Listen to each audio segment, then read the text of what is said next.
In Racing Through Time, we look at the drivers, the teams, the circuits, and the races that made motorsport history. The Nurburgring isn't known for a particular race, unlike Le Mans, Indianapolis, or Monaco.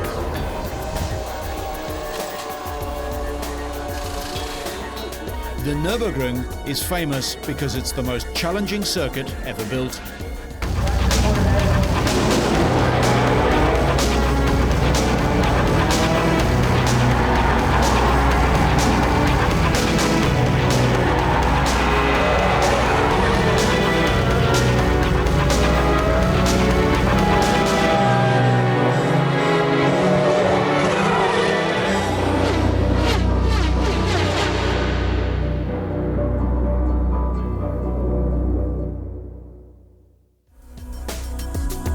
Tucked away in the Eiffel Mountains in western Germany is a racing circuit that is longer, more dramatic and more difficult to master than any other. A project this size would never be undertaken these days. There is no circuit comparable to Germany's Nürburgring. The corner names are etched into racing folklore, for example the Karussell and Flugplatz, or flying place. Raymond Mays said, "I went to bed wondering how I'd ever learn it." Mike Hawthorne said, "I'm told there are 172 corners, but I didn't stop to count them." 2 purpose-built circuits were constructed. The 22.81 kilometre Nordschleife, or North Loop, and the rarely used 7.8 kilometre Südschleife, or South Loop.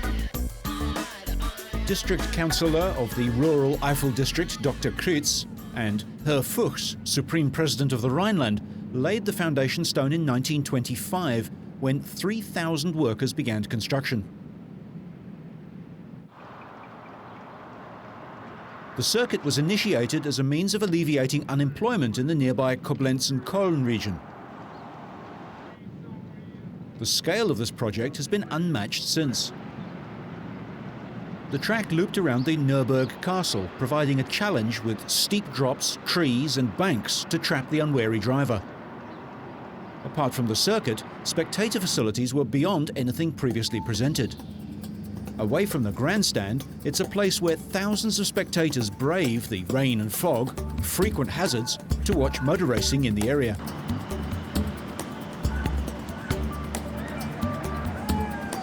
Marshalling on the circuit was a major undertaking. It was one of the first circuits to have a proper telephone communications system around the full 22 kilometres.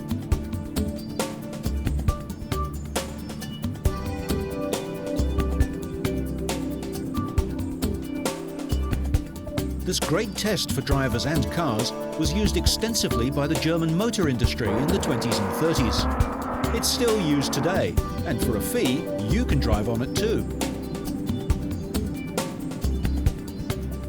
There's a special feeling about going to the Nürburgring, camping in the forest overnight, the air of expectancy as the transporters make their way from the villages that surround the circuit.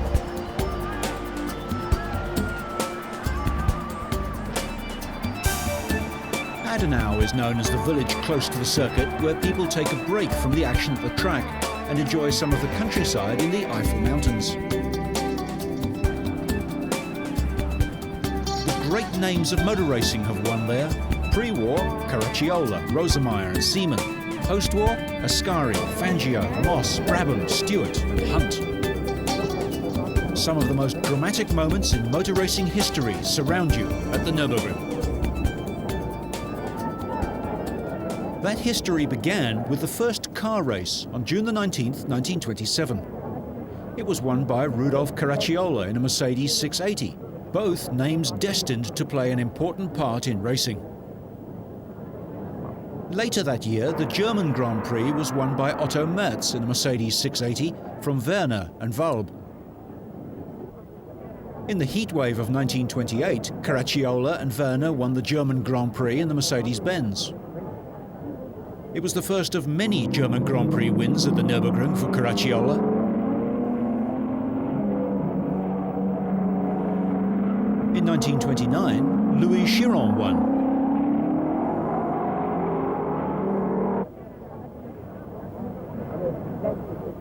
Mercedes driver turned team manager Alfred Neubauer directs operations.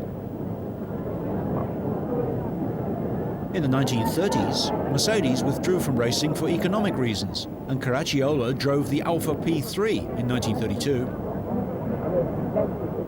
The Silver Arrows began their quest towards victory in 1934 as Germany rose as a political and industrial power, and Mercedes and Auto Union began a technological and racing battle. The 1934 German Grand Prix. While German drivers were promoted, Italy's Luigi Fagioli was brought into the Mercedes team to drive alongside Caracciola. Mercedes and Auto Union had spent millions of Reichsmarks making their new cars. Dr. Porsche had designed the mid-engined P-Wagen Auto Union. Hans Stuck, on the left, watches carefully as the car is prepared for the race. Stuck went on to victory in the German Grand Prix, the first race of the new 750-kilogram formula. Fagioli was second and Chiron third in an Alfa.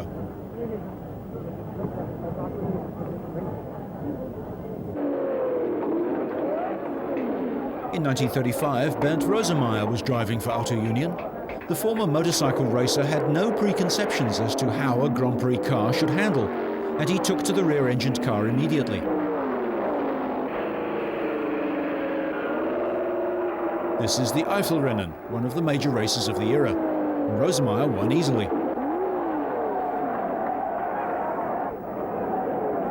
Meanwhile, in the 1935 German Grand Prix, there was a surprise defeat for the favourites. The whale, the supercharger, the understeer and oversteer, Italy's Tazio Nuvolari could drift his cart-sprung Alfa like no one else. Rebuffed from joining Auto Union, Nuvolari in the Alfa P3 monoposto kept the pressure on Mercedes driver Manfred von Brautich. On the last lap, the Mercedes burst a tyre, and Nuvolari won the race in front of 300,000 shocked racegoers. 1936 was Auto Union's year. In the German Grand Prix, Louis Chiron had a serious accident, almost being scalped.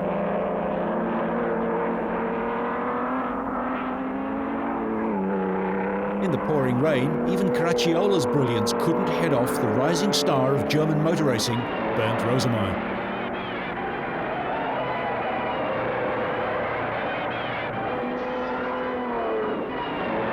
One positive to emerge from Mercedes-Benz's poor year in 1936 was up-and-coming driver Hermann Lang.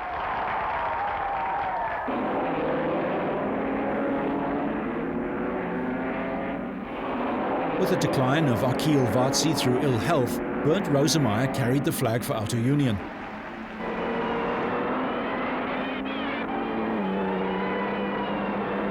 He held off the entire Mercedes team in the fog and rain for which the circuit is notorious.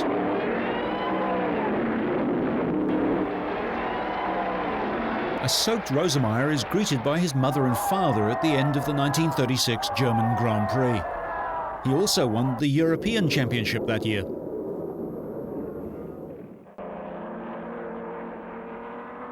For 1937, Mercedes-Benz was back with a W125. Few improvements were made to the Auto Union for 37, and once again Rosemeyer found himself fighting in a battle all on his own.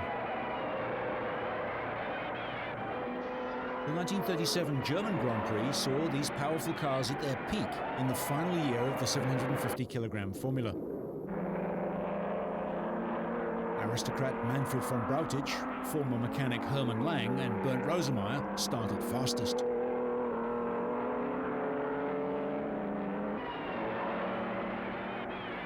During the race, British driver Richard Seaman and the German Ernst von Delius clashed, sending von Delius to his death.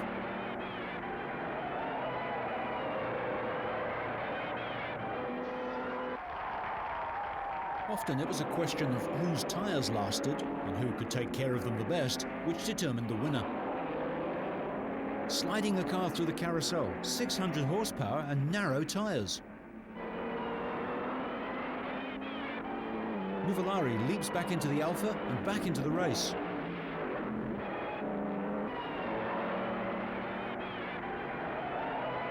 The handkerchiefs wave for race leader Rudolf Caracciola.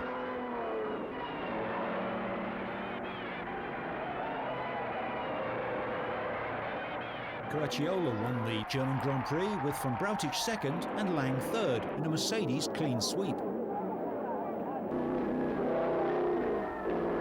Mercedes technical director Rudolf Uhlenhuth at the wheel of the experimental Mercedes two-stage supercharged Grand Prix car in 1938. Uhlenhuth talks to Neubauer, the stars of the 1930s.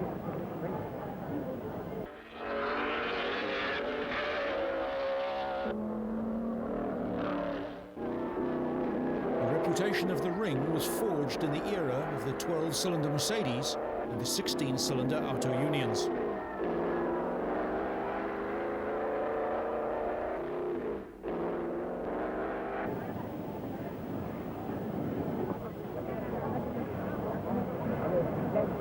AP Fane sits at the wheel of his Fraser-Nash BMW prior to the start of the sports car race at the German Grand Prix in 1938.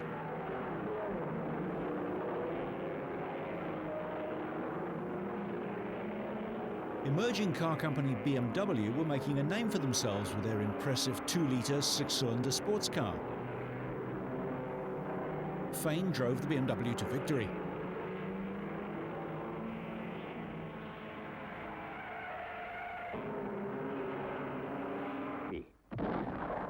For the Grand Prix, Auto Union had lost Bernd Rosemeyer in a speed record attempt, but gained Tazio Nuvolari in the new D-Type. Von Brautic had been fastest in practice from Lang and Seaman, with Caracciola and Nuvolari on the second row. From the start, Lang, Nuvolari, Seaman, Caracciola and Hasse were the top 5 cars, followed by von Brautic.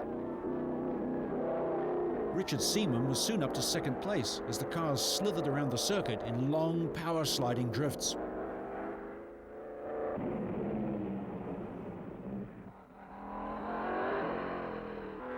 Nuvolari left the road and Mercedes were first, second, third and fourth, with Caracciola dropping back.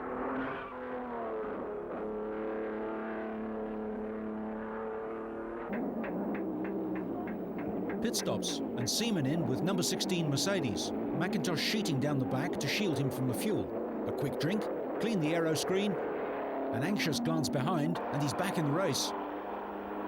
Lang's car was giving trouble and Caracciola had problems of his own. He was feeling unwell.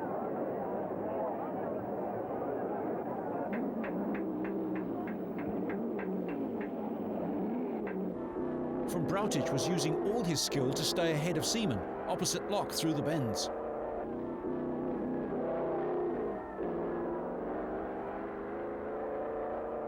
Lang passed over his troublesome car to a reserve driver and took over from Caracciola. Rudy explains that he's feeling ill. As the battle continues, Nuvolari prepares to take over another Auto Union. Driver swaps were a part of racing until the late 1950s. H.P. Muller gives up his car to Nuvolari.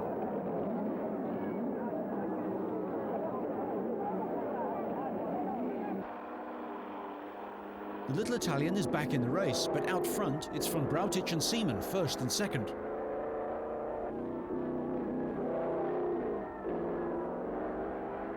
Team manager Alfred Neubauer waits, and in come the cars for their second pit stop. Von Brautic takes his drink, off comes the toweling, the car's ready to go.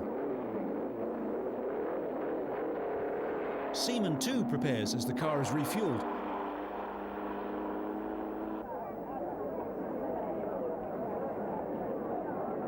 Suddenly there's pandemonium in the pits. A flashback and von Brautic's car catches fire. A mechanic rolls to put out the flames and Neubauer helps with the flag. Meanwhile, Seaman is almost forgotten until he's waved out of the pits and into the lead of the German Grand Prix. With the fire put out and the foam wiped off, von Brautic climbs back behind the wheel of the Mercedes.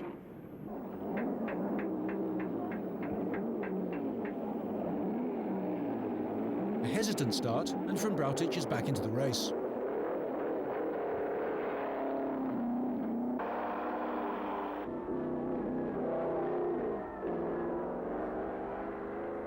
He returned with just the steering wheel, having crashed his Mercedes 5 kilometers after the pits.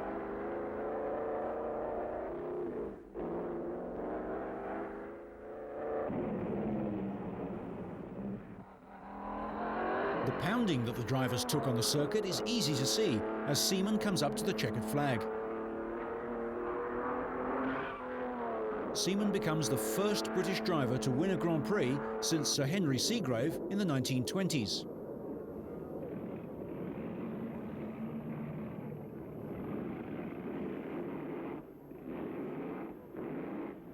Hermann Lang was spectacularly fast in the Eiffel Rennen of 1939, winning the race after nearest challenger Seaman retired on lap 1. Lang's lap record lasted until 1956. By the time the German Grand Prix came around, Seaman had lost his life in the Belgian Grand Prix at Spa. In the race, there were typically mixed weather conditions and the unexpected happened. Battling it out with Lang and von Brautich was the Maserati of Paul Pietsch. Von Brautich and Lang had problems in the Mercedes.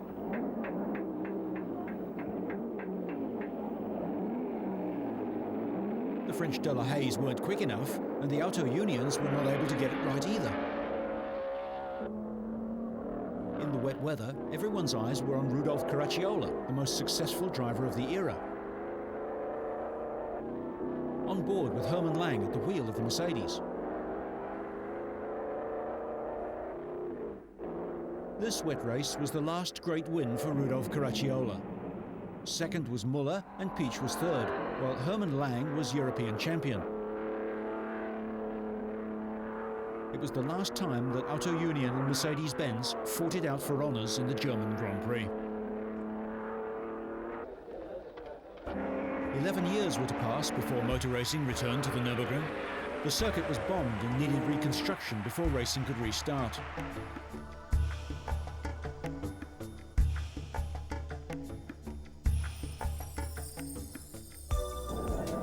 Alfred Neubauer returned to the ring to watch Alberto Ascari take on the local drivers in the 1950 German Grand Prix. This wasn't a World Championship race, but a Formula 2 event. Among the stars of the past were Paul Pietsch, Manfred von Brautich, Hermann Lang, Hans Stuck, and on the second row, Karl Kling. Von Brautich started at the back of the field. Stuck and Lang were quick, but both of them fell out of the race with mechanical problems in their modest cars, and Paul Pietsch was as high as fourth.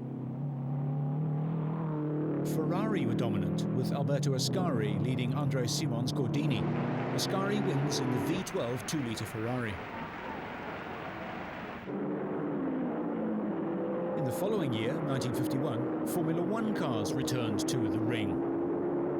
It was a battle royale with Pietsch at the wheel of an Alfa Romeo providing the drama when he crashed early in the race. Behind, the race between Ascari, Gonzalez, Fangio and Farina continued. The reign of the 158 Alfa Romeo was about to come to an end. Ascari came out of the pits to defeat the Alfa Romeo team and Fangio to win the 1951 German Grand Prix.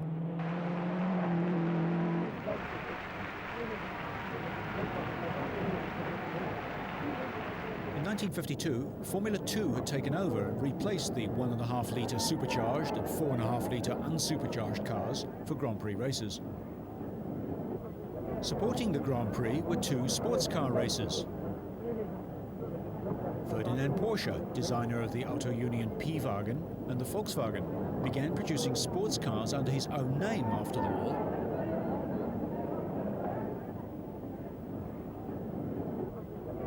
By 1952, Porsche made up half the grid for the small capacity sports car races, one of their rivals, EMW from East Germany.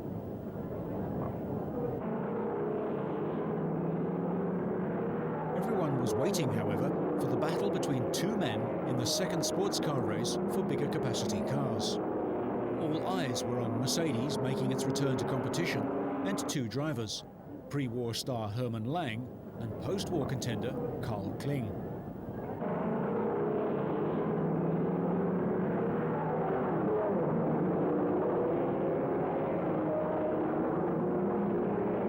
At the front it was Lang and Kling, with Mercedes coupe bodies cut down into open cars. French opposition came from Gordini. There was a special determination about the driving of Hermann Lang. Kling didn't give up easily, leading for a number of laps. Because the layout of the track doubled back on itself just after the pits, team managers were able to pass on up-to-date lap times to the drivers.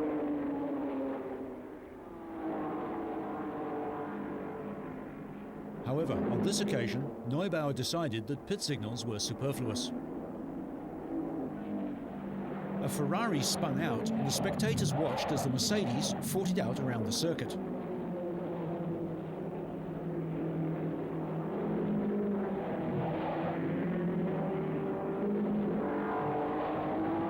Understeer to oversteer, using every centimetre of the road, the two charged around the track.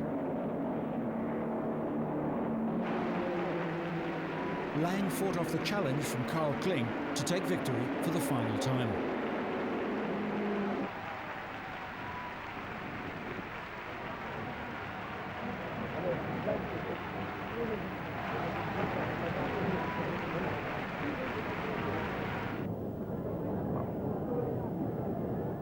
In the 1952 German Grand Prix, a fine performance during practice by Paul Piech was not reflected in the race. A spin by Felice Benetto's Maserati caused both Piech and Maurice Trintignant to take evasive action.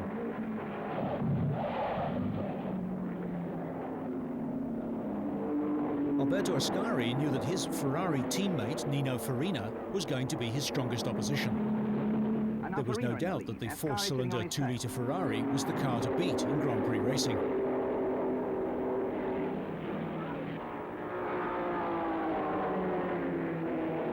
The HWMs and the Gordinis had trouble keeping up, and even Taruffi's Ferrari wilted under the strain of the pace set by Alberto Ascari.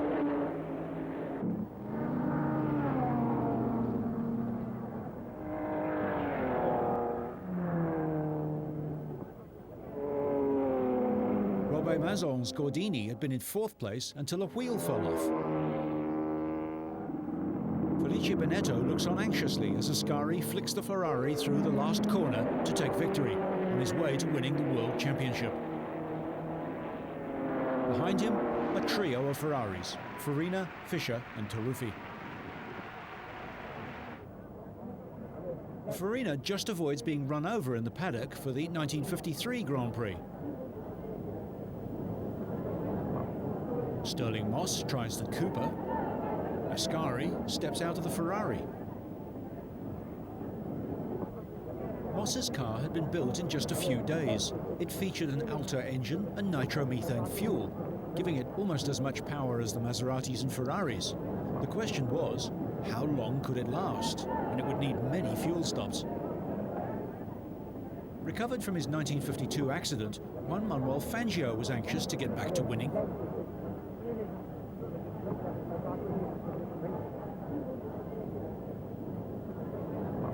Britain's Mike Hawthorne was on the front row with Ascari, Fangio and Farina. Neubauer inspects the cars at the start. First of the British cars to qualify was Roy Salvadori's Connaught. Fangio is concentrating and Mike Hawthorne finds time for a quick drink just before the start.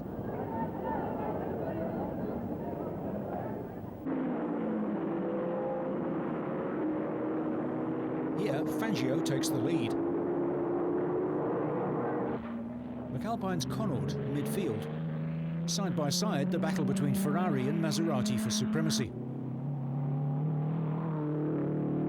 All seemed to be going well for Alberto Ascari.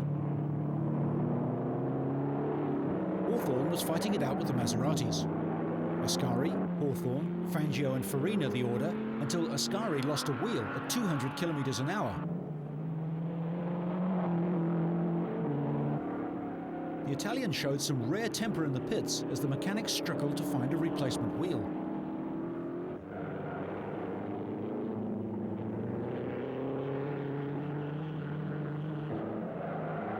Hawthorne and the Ferrari led Fangio's Maserati.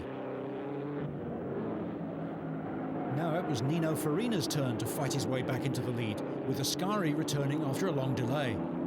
Hawthorne dropped to third, and Farina in charge with Fangio tucked up in second place.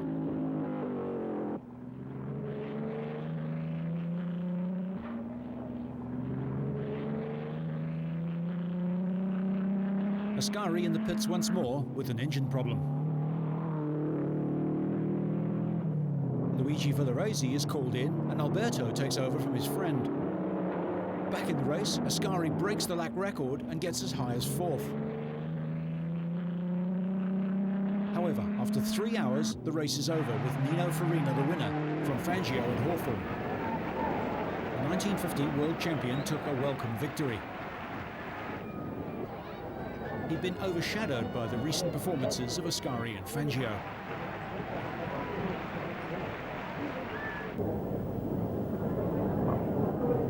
In 1954, Mercedes were back with their new Grand Prix cars, and pre-war ace Hermann Lang joined Fangio, Karl Kling and Hans Hermann.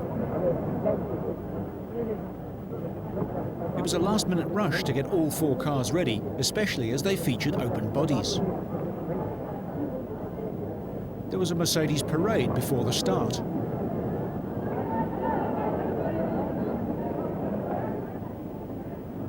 Young Argentinian Onofre Maramon had been killed in practice, and naturally the South American drivers were upset. Fangio in pole position in the Mercedes. Hawthorn was next to him, and Sterling Moss in the works-assisted Maserati on the front row. An unhappy Ascari was not driving, the Lancia not ready. Hermann and Gonzalez on the second row. Mike Hawthorn was hoping to go well from the middle of the front row in the Ferrari.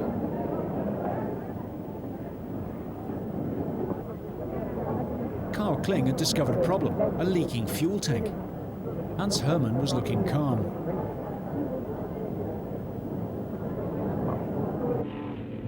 At the start, the streamlined Mercedes of Hans Hermann was well up. Gonzalez came through to lead Fangio, Moss, Lang, Hermann and Hawthorn. Fangio caught Gonzalez and took over in the W196. Moss was third, followed by Lang and Hermann, with Hawthorn and Beira. Lang was driving superbly, but the car was trailing smoke.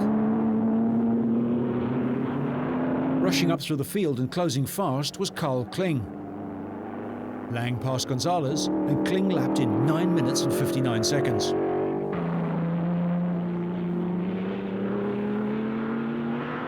Kling began to close on Lang. As far as Mercedes was concerned, Kling was anxious to win, regardless of instructions. What they hadn't realized was that Kling had a leaking fuel tank and was anxious to build up his lead before the pit stop. He sped past Lang, who unfortunately spun out and stalled his car. It's likely that the engine was the problem.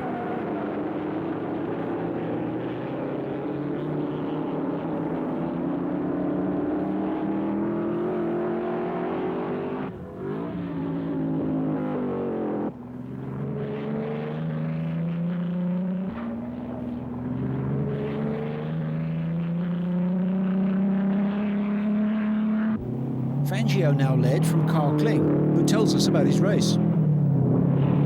Ich habe ja immer, wenn ich an Stadt und Ziel vorbeigekommen bin, habe ich immer gedeutet, dass ich was habe. Every time when I passed the start and finish line, I was always pointing with my finger to the seal at the back, but they didn't understand. Mr. Neubauer was aware of the situation, that there must be something, otherwise I wouldn't have pointed like that. So I thought, well, I have to drive faster. So I overtook Fangio, and the commissioners of Mercedes-Benz said, "Stop, don't overtake Fangio." Normally, the petrol would have been enough to do the 500 kilometers, but as I was losing fuel, I had to drive faster to make it.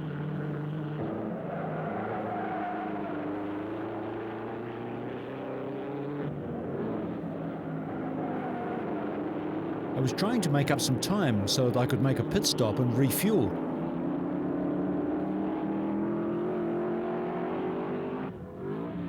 Near the end of the race, part of the car broke, the wire that goes to the back axle. That is why the back axle was not stable anymore, so I only finished in 4th place. It was a lot of hassle.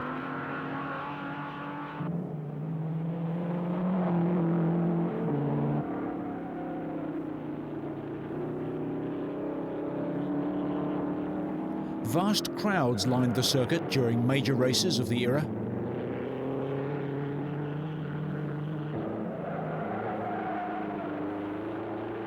Gonzalez was so upset at Onofre Maramon's death, he retired from the race. Mike Hawthorne took over Gonzalez's car.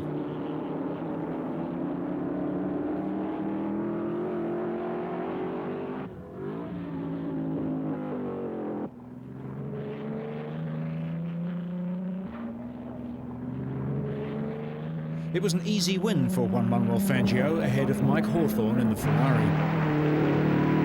Fangio went on to win the World Championship. There was no German Grand Prix in 1955 in the aftermath of the Le Mans tragedy, but in 1956 the Grand Prix returned.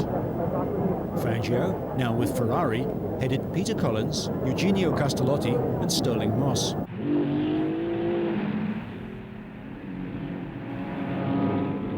At the start, Salvadori's privately owned Maserati was well up amongst the front runners in 6th place. Peter Collins' challenge ended when he retired.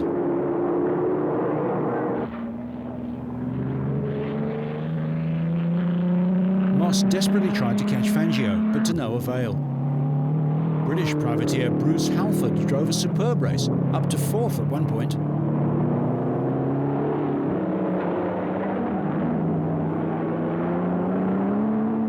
Peter Collins' car was pushed away. Fangio won from Moss, with Jean Beira third. A defeat at the hands of Fangio was acceptable even to Sterling Moss. The next year, Juan Manuel Fangio won a classic race in a Maserati 250F. Historic racing expert Willie Green talks about the car and the driver. I mean, in his motor racing, he never went faster than he needed to.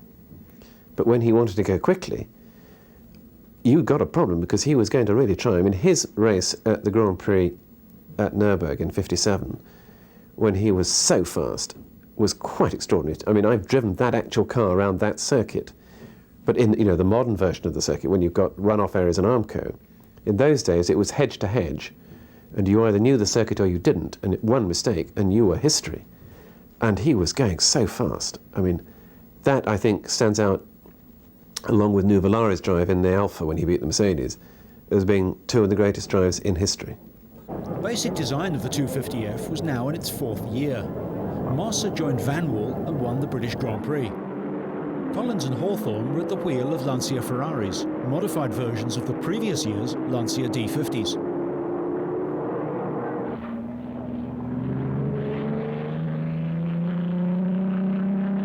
Fangio had started on a light load of fuel, hoping that the suspension would last better.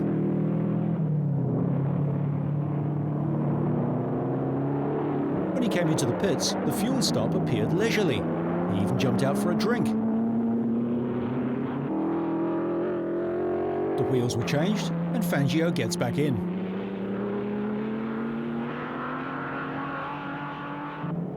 A steady drive out of the pits. In front on the bumpy circuit, Hawthorne and Collins were having their own race, unaware that Fangio was making a charge.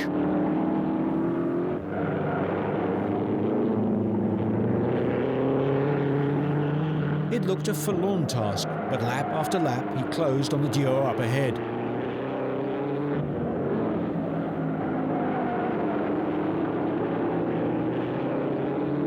Collins had a clutch problem and couldn't change gear. Hawthorne was leading, and Collins tried all he knew to stay ahead of Fangio.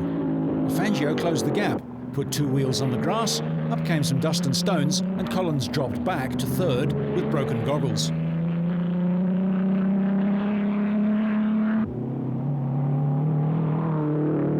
Now it was Hawthorne's turn to feel the pressure. These two had fought it out in the 1953 French Grand Prix, but in this race, not even Hawthorne could do anything about Juan Manuel Fangio. The Argentinian went on to win the German Grand Prix, establish a record lap, and win his 5th World Championship. Lotus and Ferrari driver Cliff Allison. Well, the Nurburgring to me is the greatest track that's ever been. There are 83 corners and they're all different. It goes up and down, and it's very similar actually to a lot of the roads in the Lake District. And that's why I liked it a lot. And Graham Hill and I went over there and we spent 2 weeks learning the circuit and wore out 2 private cars doing it. And despite the help from Sterling Moss,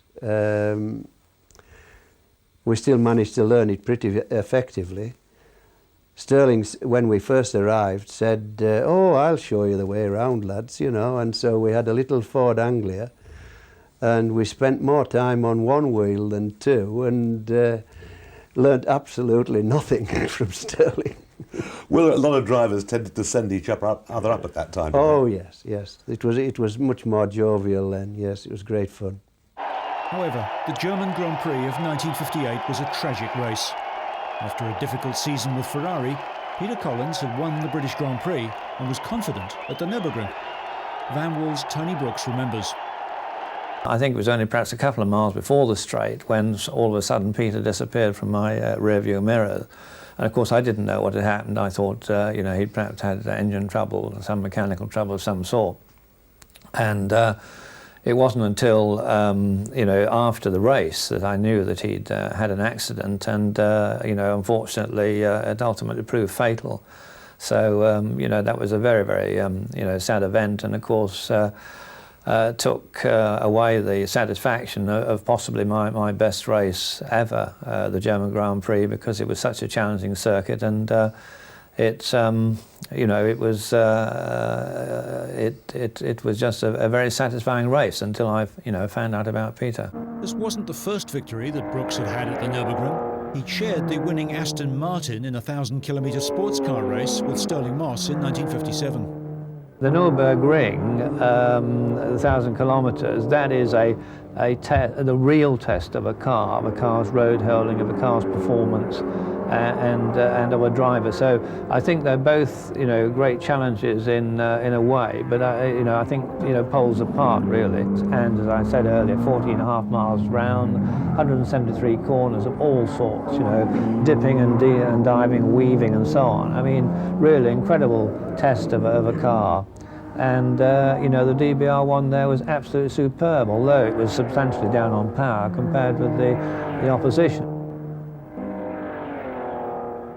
The ADAC 1,000-kilometre race was first run in 1951 and became an important fixture on the racing calendar. In the late 1950s, Aston Martin, Jaguar, Porsche, Maserati and Ferrari were the front runners.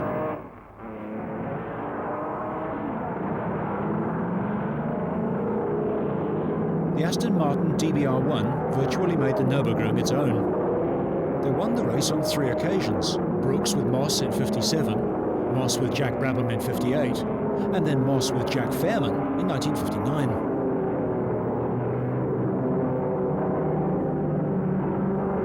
The Nürburgring was always a driver's circuit, and it was said that if you could win at Nürburgring, you could win on any track.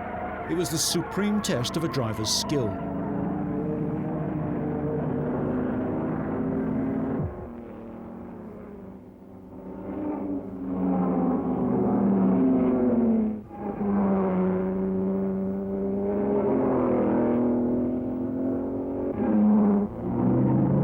The German Grand Prix was not held at the ring in 1959 and 1960, but returned in 1961. The winner, Sterling Moss. The versatile English driver explained that if you have less power, you have to try to use it 100% of the time.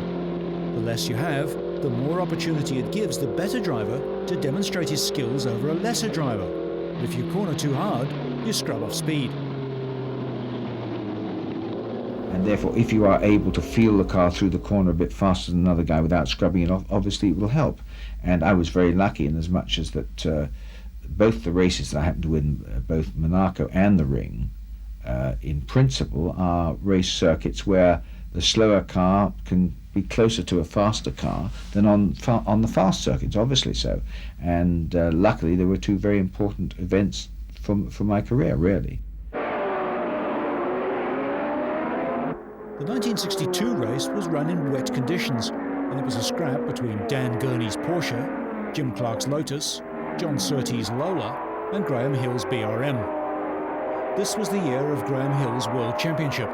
He won from Surtees and Gurney, with Clark in 4th.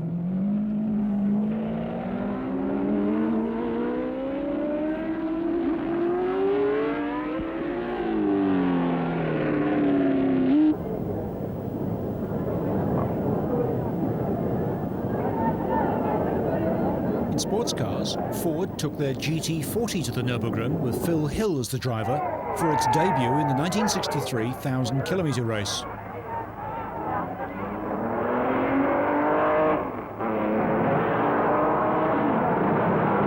Hill broadsides away from the start.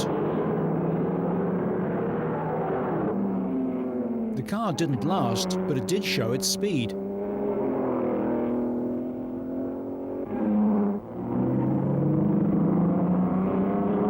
Jim Hall's Chaparral from the USA in the 1966 race.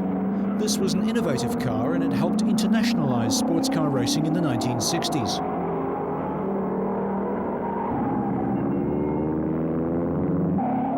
Phil Hill, the winner in the Chevrolet-powered car. Oh, I like the Nurburgring, always the old, long Nurburgring. That was just that was the granddaddy of all racetracks, and extremely rewarding. I was the first guy under 9 minutes around there. In that, we lost 40% of our engine size, and I can't remember how many seconds off the lap record, and was the first person to get under 9 minutes. So that tells you a lot about what kind of a circuit it is. I mean, how much of it was actually learning the circuit, and how much of it was just the fact it was a great racetrack to drive? Well, it was over 14 miles around, so of course it was more difficult to learn, but of course it did have identifiable aspects to every different piece of it. It wasn't like the Solitude, for example, which had a wiggly section about 9 kilometers long. I think it was maybe 5 kilometers long, I can't remember, but at any rate, they were all the same, and a place like that is very difficult. Whereas the Nürburgring, you actually knew it was possible to learn it and to almost take a photograph of anywhere on those 14 miles and say, that is about 100 yards before such and such turn. And, you know, you could really know exactly where you were at and deal with it as a different place. John Surtees won the German Grand Prix in 1963 and 64, and Jim Clark won in 1965. With the coming of the 1966 3-litre formula, Jack Brabham showed that his cars were the ones to beat. In difficult conditions, he saw off much more powerful machinery to win the race, heading home John Surtees. In 1967, the Lotus 49 DFV was there, flying over the umps. Jim Clark at his best, but neither his car nor Graham Hill's lasted the race. Watch the angles that the cars assume here. 1967 world champion, New Zealander Denny Hulme doubled up for Repco Brabham.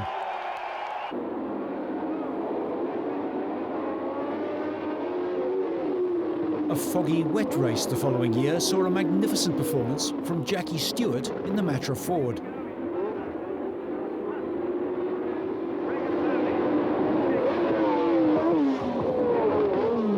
On a circuit he disliked, the Scot won by 4 minutes from Graham Hill in the Lotus and Jochen Rindt in the Brabham.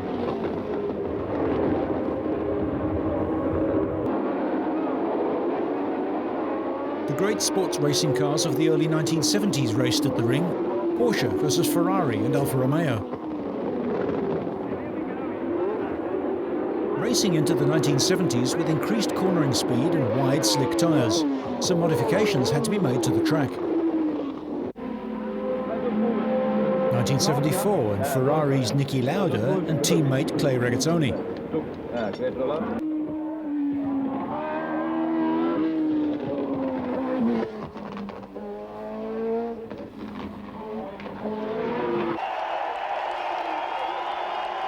(1974), the win to Clay Regazzoni from Jody Scheckter and Carlos Reutemann. The Brabhams of Carlos Reutemann and Carlos Pache. The impetuous new talent Jody Scheckter in the Tyrrell.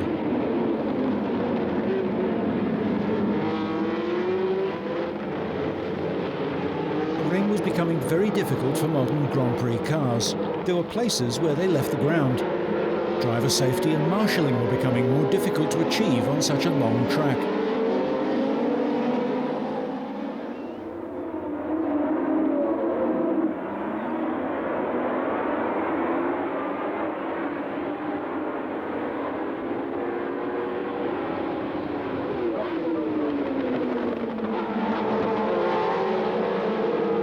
drama for Niki Lauda as he pits with a flat tyre.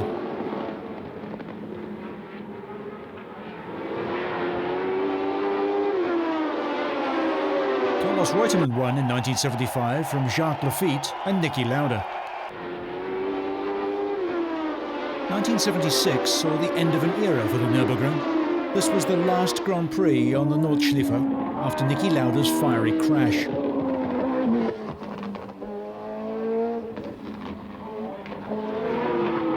With the changing attitudes to safety, it was clear that the ring would have to change.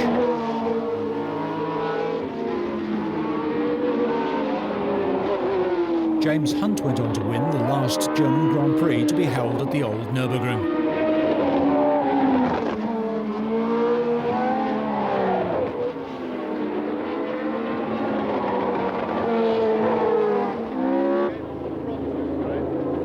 Niki Lauda, recovering from his injuries, made a brave fight for the championship, coming back and driving at Monza, but James Hunt won the 1976 title. The ring was finished as far as Formula One was concerned, but it continued to be used for saloon and sports car races.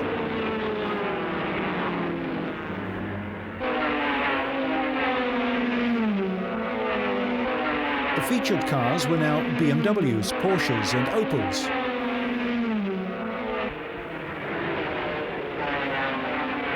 The drivers who loved the challenge could still race there. Ronnie Peterson, Dieter Quester, Jochen Niersbach, Brian Redman, Jackie Ickx and Jochen Maas, to name just a few.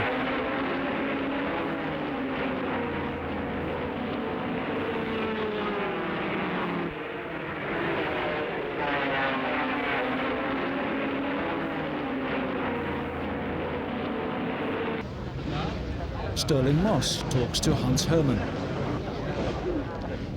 Juan Manuel Fangio, Carl Kling and Hermann Lang. The legends of the track head out for a lap of the old circuit.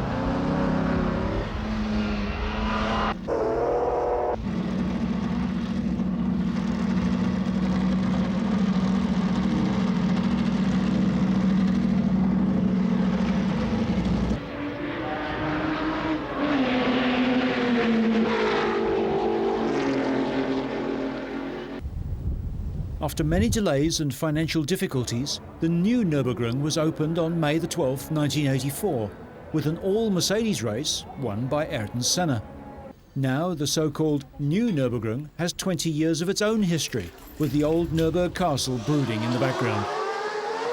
The German, Luxembourg and European Grand Prix have been held here. Germany has sustained 2 Grand Prix each year, due to BMW and Mercedes participation and German drivers' recent success. Toyota used the expanded facility as they prepared for their introduction to Grand Prix racing. Always popular is the truck racing Grand Prix, as thousands of truck racing fans descend on the track. Touring and sports cars have the annual 24-hour race to compete in, using the full circuit. German touring cars have competed on both long and short circuits. On the 75th anniversary of the Nürburgring in 2002, a statue was unveiled to remember Juan Manuel Fangio's famous drive in 1957. McLaren Mercedes driver David Coulthard appreciates the history of both Mercedes and the Nürburgring. Absolutely, I think that Mercedes-Benz's contribution to motorsport is there for everyone to see. So for us to come here to the Nürburgring 75 years after this circuit was founded is I think a big achievement for Mercedes-Benz and motorsport. I'm very proud to be part of that current program as a Mercedes-Benz driver, and I have been for well over 100 Grand Prix. So you can't help but feel the history. I'm standing here beside one of I think it's 1934 car, and that's just incredible.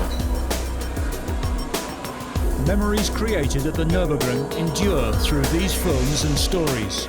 They are truly races through time.